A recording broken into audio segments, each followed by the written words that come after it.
જૂનાગઢની માણાવદર વિધાનસભા બેઠકની પેટા ચૂંટણીમાં બોગસ મતદાન થયાનો કોંગ્રેસે આક્ષેપ કર્યો છે।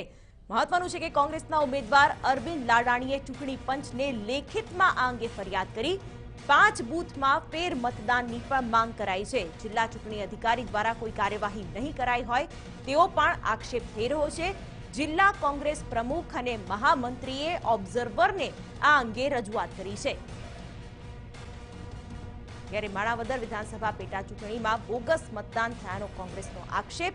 કોંગ્રેસના ઉમેદવાર અરવિંદ લાડાણીએ ચૂંટણી પંચને લેખિતમાં અંગે ફરિયાદ કરી છે અને ત્યાં સુધીની વાત કરવામાં આવી છે કે 5 બૂથમાં ફેર મતદાન કરવામાં આવે।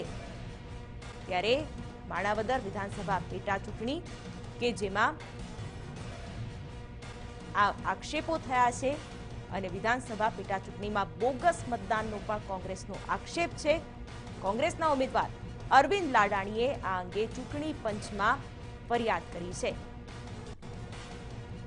ત્યારે હવે આ મામલે ચૂંટણી પંચ કયા પ્રકારના એક્શન લે છે? આક્ષેપો ત્યાં સુધીના થઈ રહ્યા છે કે બોગસ મતદાન થયું છે। ઓબ્ઝર્વરને આ અંગે રજૂઆત કરવામાં આવી છે અને ફેર ચૂંટણીની પણ માંગ કરાઈ રહી છે।